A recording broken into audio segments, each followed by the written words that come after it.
Black Phone. I'm over the top positive about this film because it affected me on such a personal level.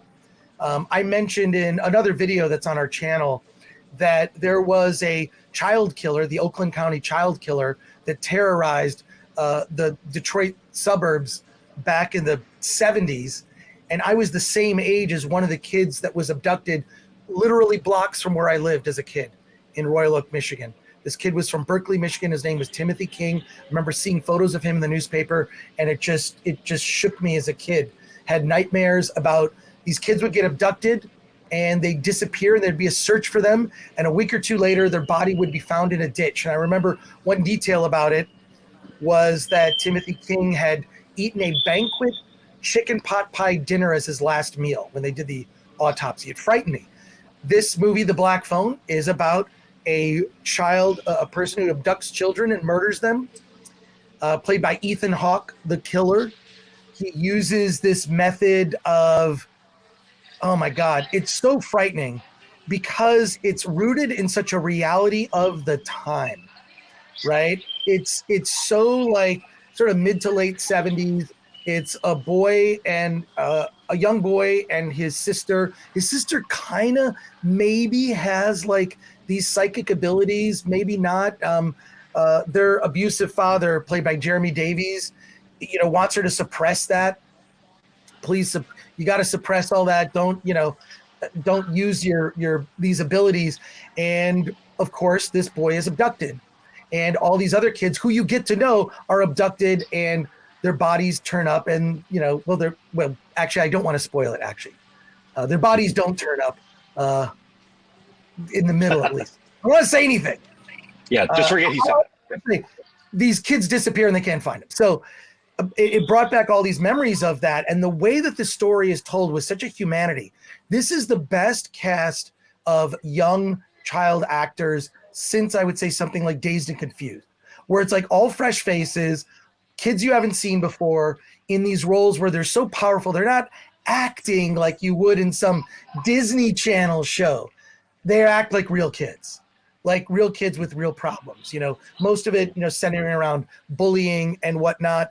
And it's absolutely frightening for a couple reasons. One, the sort of rooted in reality aspect of it, the use of sound in the sound design, and the absence of sound in music. So there'll be parts where there's just no music, none. And then there's a great needle drop of Pink Floyd that might be, that was an album, Dark Side of the Moon, that I listened to just endlessly as a kid. Dark Side of the Moon was a Pink Floyd album I listened to. And it's sort of a cut like in the mid. You wouldn't necessarily recognize it as a song. It's like a piece of sound. So well used. Scott Derrickson, who directed this, was originally set to do Doctor Strange 2. He dodged a bullet by not directing Doctor Strange 2. And the rumor is also that Sam Raimi was actually fired from Doctor Strange 2, but got to stick around on the set while someone else, finished the movie for him. I'm not a fan of the way Disney and Marvel and that company treats talent. Look at the way Lucasfilm has treated talent, Disney, Marvel. This movie, The Black Phone, feels like an indie movie. It's a Blumhouse film, actually. So Blumhouse, Universal. Sometimes I get these corporations mixed up. I'm not as hip to all the business machinations behind the scenes, but it's the best horror film I've seen this year. And I think that the best horror is rooted in some reality. I mean, there is, you have to suspend your little disbelief where there's this phone that's in this basement where he's being held and he picks up the phone. He can hear from the dead children that were there before him in the same room, which they're giving him clues on how he might be able to escape, trying to help him. Each child kind of made a little bit of progress. It's incredible. The audience I saw it with, you literally could hear a pin drop. And then also, by the way, there was a young boy and his mother. They walked out of the screening about halfway. Yes. They could not take it. I'm over the moon positive about this. It was also co-written by C. Robert Cargill, who was a former writer at Ain't It Cool News. So he's a film journalist So I always love when someone who's a film journalist crosses over into filmmaking. So congrats to C. Robert Cargill, who's written a lot of great stuff. But in co-writing this with Scott Derrickson, just knocked it out of the park. It's also based on a short story, and I forget the author. Maybe someone in the chat can help me out with that one. But Alan, what did you think of The Black Phone? Yeah, I am not a big fan of horror films, and I will say the horror films that I do like are the smart ones, the ones that have, it's there's more to the story than just the scary things going on, and this one reminds me a lot of what I loved about the old Twilight Zone and the old Alfred Hitchcock television series, and it felt very much like that these kids who call him on the phone in the past, they drop him subtle clues, and it becomes, in a way, I wouldn't call it a Rube Goldberg type of ending, but there's definitely elements of that in that. And to me, I like a horror film that makes me think, that makes me wonder what's going to happen, how is this going to fit in, and then to your point about the acting, there are two moments when both the lead actors, the kids, they cry, and if you've ever raised kids, if you ever had kids or been around kids, these cries were real. I mean, it was authentic. It wasn't a movie cry. It was a cry at that moment in this context. And it, to me, it was like, oh my God, these kids are amazing. And again, what you said about the cast, they acted their age. And I always appreciate directors who know how to have kids act their age, or at least the age of their characters. And I also love the fact that it was set in the late 70s, because there's so many good elements about that plays into this. So good. Anyways, yes, I know the reviews are over the top positive about it, and they are correct. Absolutely. Because this is not a typical horror film with all the sort of checkbox cliches. This is something wholly told in a new way, and it's truly frightening. As you said, like I actually like horror films, but I like horror films that work on a more psychological level, because this is a movie that you'll be thinking and talking about long after you see it, and I can't wait to see it again. Let's get through your comments. And I will say, let me just make one. There are jump scares. There are jump scares, but they actually are part of the story and not there just make you jump. They're not cheap, like, oh my God, a cat. It's just a cat. Like, cheap jump scares, I hate. A lot of horror films do that. It's cheap. There are no cheap scares in this. Everything about this is just frightening because it's real and could happen. Here you go. Lydia Filippone says, is this movie as great as the reviews say? 100%. 100%. But know what you're getting into. Secret Squirrel 726. How can you see a black phone in a dark room? Well, you can.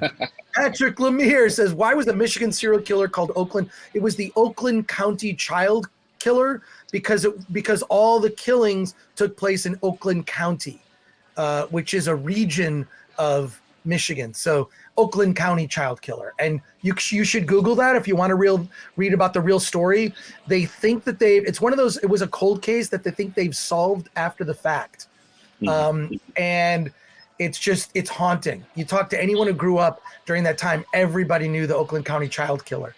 So there you go. CD Stein 69 for $4.99. Seems like Blumhouse and A24, even though owned by large companies, are run like great indie studios. Disney and Warner should take note. Well, Warner actually owns A24, so that's solid. And Blumhouse, I believe, is Universal. So actually, I can explain Blumhouse. Blumhouse is separate from Universal, but Universal has first rights to distribute a film that they put out. Yeah, so the way it works with these smaller companies is that they're funded by the studios, but they are by design left alone.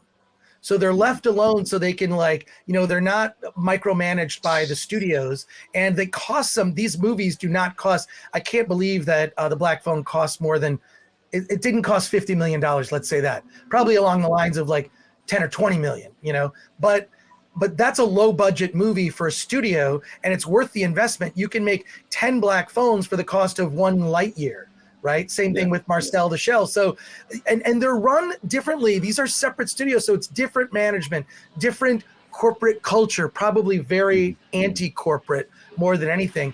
And the studios realized that, look, if we can just sort of creatively let them do their thing, we're going to have like 1 out of 5 movies is going to be a home run, and it's worth it. So there you go. And yes, Hank VP, Chris is drinking out of Batman's head.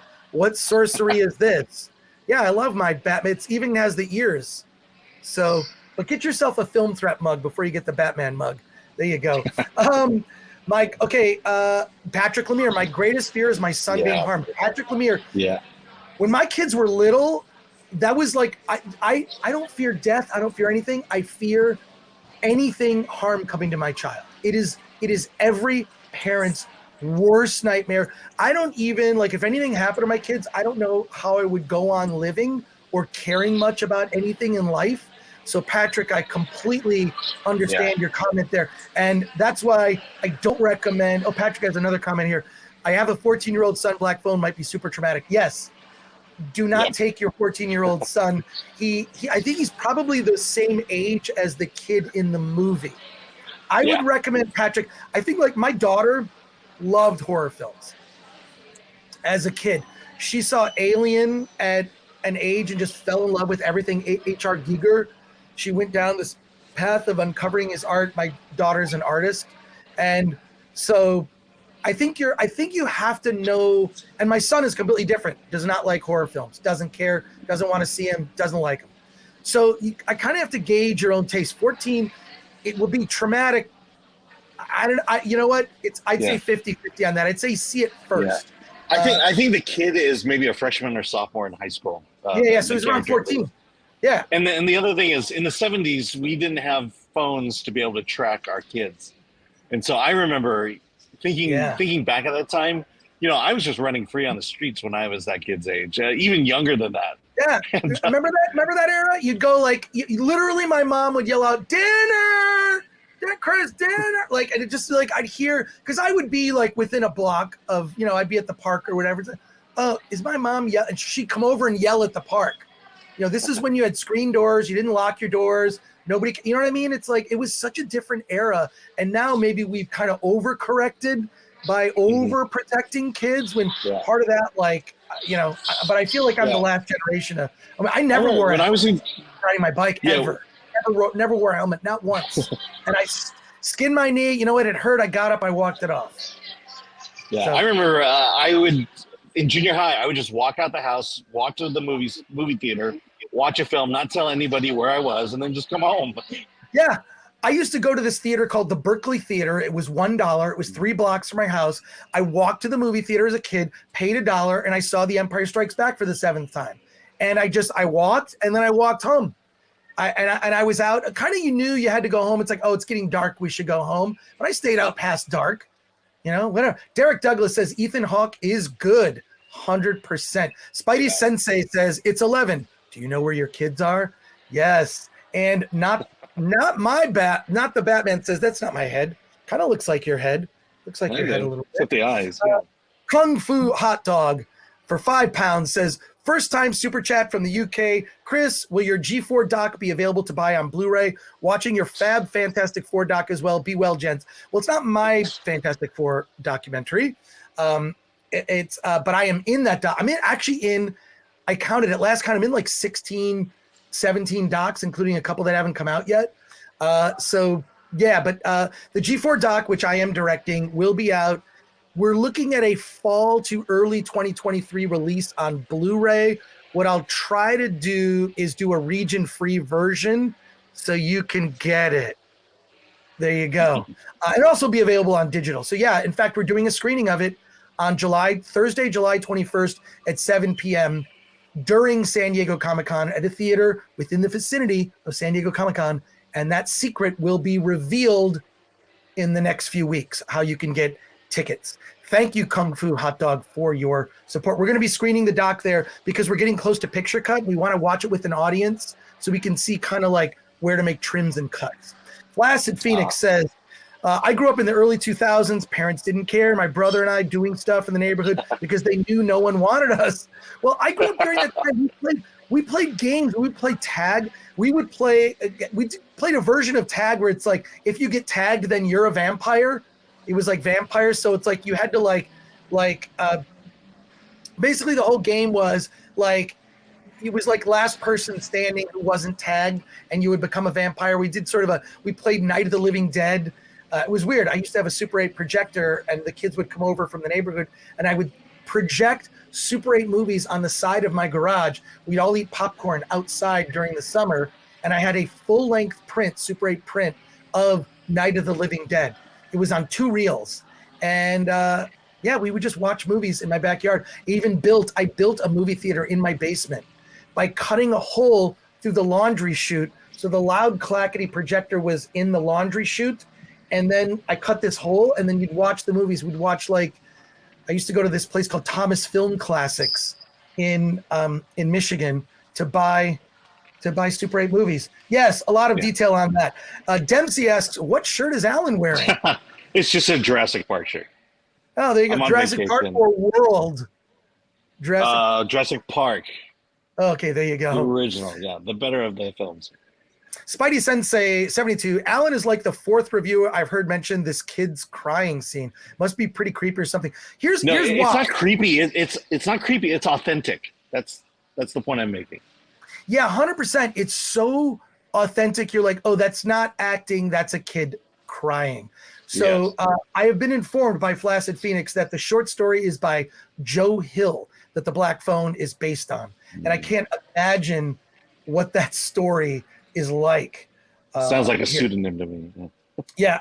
Joe Hill. Womp Biscuits says, my wife was a school teacher and gets the creeps every time she hears an ice cream truck drive by. Yeah, it's interesting. You'll see in The Black Phone how this killer played by Ethan Hawke, that's not a spoiler, how he's able to capture these children in a weird way. Like I thought it was like, oh, that's frightening. And Goober says Joe Hill is Stephen King's son. Yeah, well, that's what I knew. Stephen King tweeted about this.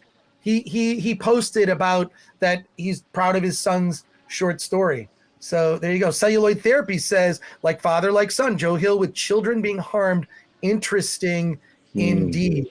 Yeah, it's God, man, this movie, it's just like one of those where like I walked out of the theater and I kind of needed a minute, you know what I mean? And you could tell this pack screening I was at, which they just showed it like you have to get, if you have the AMC A-List app, like they have this thing they call investor screenings, which basically you can see a movie a week or more like before they open, sometimes a few days before they open. Yeah. And so that's how I was able to get a ticket and see it. And I think we saw it last Wednesday, a week from last Wednesday. So everyone walked out of the screening and you could tell like the whole audience was kind of traumatized. You know, it felt weird. It felt really, really creepy. Although and weird. I did like the epilogue. I will say zero about the epilogue other than I liked it. I liked how it played out at the end.